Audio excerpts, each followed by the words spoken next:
Welcome back to the Student Hub Live Faculty of Arts and Social Sciences Showcase. Well, in these next two sessions, we're going to take a look at two of the postgraduate offerings that the Faculty of Arts and Social Sciences have, and we're going to look in particular at two new modules. The first that we're going to talk about is the MA in Philosophy Part 2, but we're going to take a little look at what it's like to study MAs at a distance with the Open University. And I'm joined by Cordell and Cristina. That wasn't said right, was it? Chimisso. Chimisso. Sorry, I knew I'd do that. Terrible. It's fine. It's fine. Thank you. Well, thank you for joining us.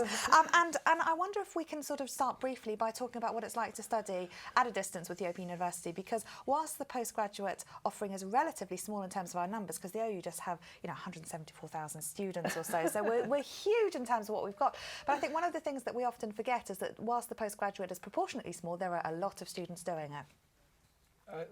There are. In the first part there's over 100, which is great. But one thing I would say is I wouldn't take that to mean that if you do an MA that you're somehow out on your own or isolated. There are lots of ways in which we support students, and a lot of ways we foster and encourage a student community. That's the important thing I'd say. So in that respect it's similar or as good or better than a lot of other MAs. And we're going to talk specifically about the second part of the MA. So the first part, part one, we did the FASS showcase last year, and we talked broadly about that. But very, very briefly, can you just fill students in on how the sort of MA programme works, with the first year being the introductory level, the second year being a lot more specific with the dissertation? Yes, I mean, the two levels are quite different also in terms of size, I would say, because basically the second part is twice the number of credits than the first part. And what is really special about this second part, that includes a dissertation. So there will be studies of themes and authors in a similar way as the first part, but in addition, we also have a dissertation where students can really choose their topics and write an extended essay, I mean, extended 12,000 words. So there is a very serious research component. Which is fantastic. Now, people can go and find out about the first year, and I really want to focus on the second year. And one of the things that we've spoken a lot about today is the extent to which academic interests reflect in some of the module materials. And that's one thing I wanted to talk about here, because we have a very vibrant department in philosophy, and you all bring your own research interests into something, and those are really reflected in the module. So while students have choice, there's also the discourse that you've currently got going on, and the things that you're interested in, and you brought some books along. Yes, we did. Actually, those books are our primary sources, let's say. The chance for students read classics, modern classics directly. You can see Nietzsche, Foucault, and Hannah Arendt. These books refers to two blocks, let's say, which maybe I'll talk about those two blocks, and maybe Sean can talk about the other two. And why are they special again, and special in many ways? Because they're about what we normally call, with an expression I don't like very much, continental philosophy. So most of the MA, part 1, and half of part 2 is what we call analytical philosophy, which is mostly in English. This part is a bit of another style of philosophy. As you see, the authors there are German and French, but it is also historical, because we're talking about Nietzsche, 19th century, and the other two, I would say, giant of 20th century philosophy. So there is also a variety of skills that students acquire. They will be able to deal very well with both tradition in philosophy, and that, I think, is really a bonus. Not all MAs in philosophy give you this chance, actually very few indeed. So I think that's really special about this MA. So there's a real breadth then of curriculum, both in the analytical, and do you call them the European or continental? Yeah. Either. Cristina doesn't like either, so that's all right. But we want to say something. But no, maybe, this, I would say the books are about these two blocks. Maybe you want to say something about. I think that's absolutely right. I mean, these are in a different tradition from the other blocks, and one of the exciting things about that is that students in the dissertation, when they go on to think about their own topic, it's a perfectly reasonable thing to do to think about For example, is there such a divide between these traditions? That itself is up for grabs, and this is one of the exciting things about getting into philosophical research, is that that's open to question. You might want to say that, you know, that as a matter of history of ideas, that isn't such a sharp divide, and why, and so on. Similarly, you might want to draw things that have grabbed your attention from this part, this roughly speaking, this part of the block with these texts, and the other parts, which incidentally, one is on the emotions, which involves a philosophy of mind and a philosophy of psychology in terms of what emotions are and what they do. The final part, which is mine, so best till last, is on a specific problem in moral philosophy, which I won't go into now, but I mean, you will have preceded that with Nietzsche, who in a sense challenges the whole sort of premise of Western moral philosophy, and then we move on to my bit, which is exactly about some question in exactly that philosophy. So it's a perfectly good thing to do for students to say, well, I'm intrigued by what Nietzsche says about the whole basis of this, and I'm going to talk about why this fails, or conversely, what's wrong with Nietzsche. I mean, I'm rambling a bit, but these are just things that students can get into for their dissertation and develop and take it in their own direction, and that's what's really good about doing this. And I think at the sort of second stage of postgraduate study, you know, people are really starting to take their own ideas and really being critical about, you know, the extent to which they can relate things together and possibly come up with something quite new as a way of thinking about things or interpreting things. So having a real breadth is really going to give people a lot of diversity and choice, which can be a great thing,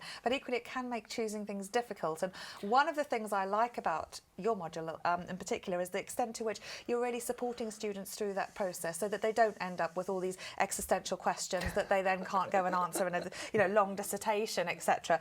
So tell us then about how the tuition works and how people may not feel isolated, as you say, Sean, with this group of students who are all studying together.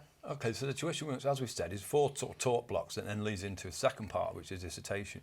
But it doesn't just sort of go, you know, from there to there. There's quite a strong transition phase. There are 2 pieces of assessed work which are exactly on the dissertation.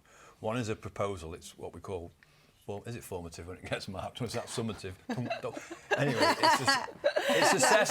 it's assessed and marked, and it's a proposal with your tutor about what you're going to do for a dissertation. So that's one phase. And then the second piece of marked work is actually a draft chapter of that. So you're not going to go straight into this sort of, oh, what do I do now? It's very sort of phased, planned and managed transition into the dissertation.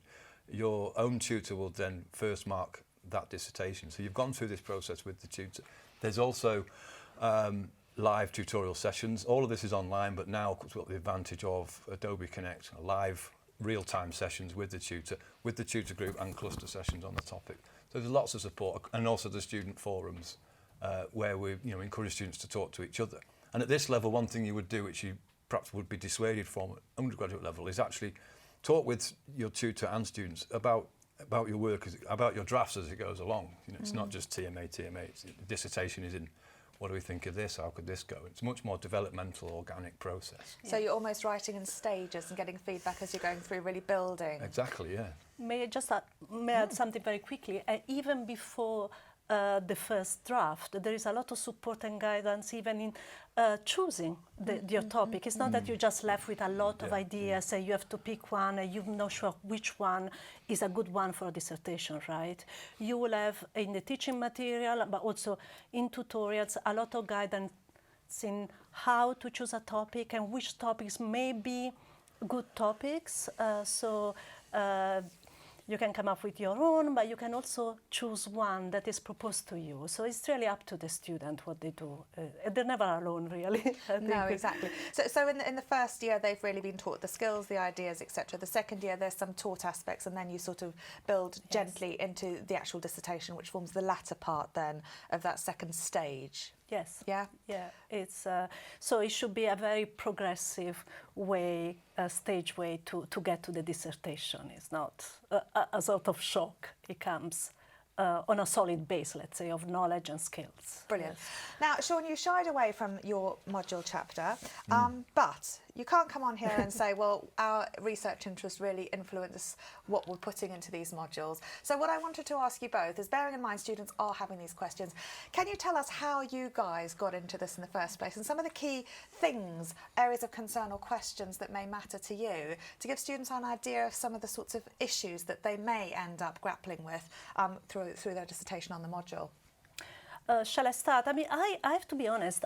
When we had the first meeting and we had to decide about topics, I came up with 3 topics because for me they were all very interesting. And then we end up choosing power. And I wrote about power. Well, I think there are 2 strong reasons why I wanted to do that. One is the topic itself. I mean, power. Power is very important to understand it for our social life, but also for our private life at all levels, if you think about it. And we talk about power in the sense of powerful people, but also power in the sense of empowerment. And actually the 2 authors I focus on, which is Foucault and Arendt, they talk about power in very, very different ways. Actually, it's ironic because I don't know if you can see the book from home or whatever, but Arendt's book is, the title is On Violence, and actually she argues that power is the opposite of violence. It's quite different. But I mentioned these 2 authors. The second reason why I wanted to write about this topic, because these 2 very important philosophers, Foucault and Arendt, first of all, are very important authors to read for students. They give you really a very good foundation in 20th century, let's call it European philosophy. And, you know, Foucault is used, Arendt as well, not just by philosophers, I mean social scientists and in a variety of disciplines, so they're very important.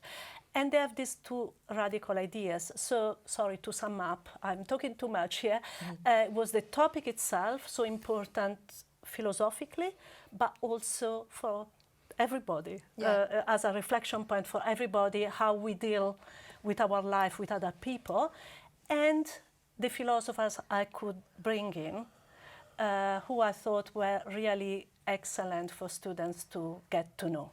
So these are some of the great thinkers that are strategically important for students to understand.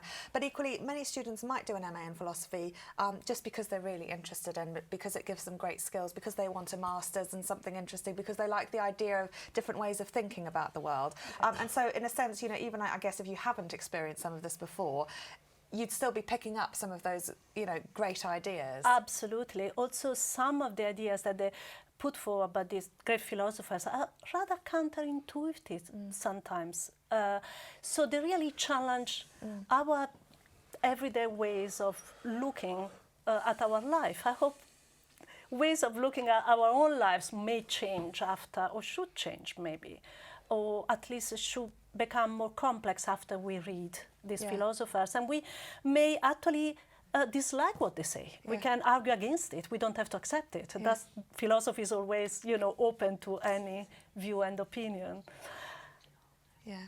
And Sean, what did you decide was an important contribution, and did you get your way? I did. I did get my way. It went down all well.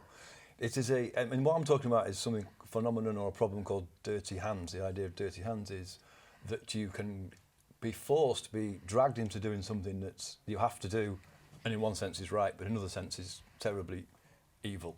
And why that's philosophically interesting is that some people say that can't happen. Either what you do is in the end right or in the end wrong. Stop. You know, nothing to see here. What's the fuss about? And other people, probably me included on balance, say no. There are situations in which you're just, because of the way the world is and the way other people's are, you are getting your hands dirty. And then some people say that that's a particular problem for politics. So people in power, because of the nature of politics and representation of various groups with different interests, in cases of supreme emergency like war, they have to do things like, you know, they'd have to do nasty things, and that's part of the job. Now, the question as to how I got into this, are you sitting comfortably? No, actually, as I know you undergraduate many years ago, one of my teachers on the module materials posed a question, basically, which has intrigued me ever since. And I got into research with that, into MA and then PhD research with that very question. I mean, this is an example of where research can take you, right? And carried that on, and I'm still carrying it on. And this what was the question? Well, the question there was about an approach to ethics called virtue ethics, and based on very much based on the teacher that we had in Aristotle. And the question was that the teacher seems to talk about this thing called virtue ethics in a way, in its contemporary guise, doesn't really fit political theory. But then everybody seemed to say it and move on, like, don't mention the war, you know. So, oh, okay, well, and I was sort of thinking, well, yes, do mention the war. I mean, let's keep asking this question, and that's where I went, and that's where my doctoral work ended up. And through that, and through thinking about different social roles and the way in which social roles get us into situations which pose moral problems, I sort of span off into this problem of dirty hands, and then thought, would it be a great thing to do for the MA? And yes, I got my way. Does that answer your question? Sort of. It does. But how do you then, because this is a massive thing in terms of, I mean, how do you actually teach that? Because I can see that could be just, you know, an MA within its own right. So how have you been selective, and what sort of examples have you used there? And how are you then encouraging students to think? I start with two examples. One is a classic one from history. It involves Winston Churchill and the situation of a war with Germany. Another one is a familiar one. It's from my own actual family history. It'd probably take too long to go through, but that is a situation in which it's very sort of EastEnders drama, you know. It's from way back when, so no one's offended by it, bringing it up and using it. And these are presented as, have these people just got dirty hands? They're forced to do things that are wrong, but nonetheless somehow justified. That's where we start. And then we get the question of, some philosophers have just said, this is a genuine problem, a fact of life, and others have said no, you're just over, you know, you've got that wrong. So that's one key debate we start with. Another one is does it just affect, or primarily affect, those who are in power in politics, which feeds into the sort of question of power. Again, I don't think it does. I think it can feed into all sorts of social situations and roles, which is where it grabbed me. So you're again looking at the application of ideas to some specific examples, and also thinking about conceptually how we're categorising, who is categorising things as right or wrong, and what that means. In terms of the module overall, this is a conceptual problem in moral philosophy, as distinct from reading, you know, a deep textual analysis and looking at a history of philosophy. We do look at philosophers, but it's not that we're reading, you know, a classic source or anything. There are several different. Probably about 14 or 15 articles through that block, I think. Brilliant. Let's take a quick trip to our hot desk and see what HJ and Damon are talking about. I think the main thing we're doing is interpreting the question we've been set in the widget. So one was put to me, would I steal Karen's biscuits if I was starving? Unfortunately, that's not a good example, because even if I wasn't starving, I'm up for nicking some biscuits. So Should you? That's a good question. We've been thinking about real life applications, so where there's been natural disasters and people looting, when there's been cases of ATMs spitting out free money, or what would seem to be free money, whether or not we are able to take that without any stain on our morality, but apparently some think we can. Damon is in that group.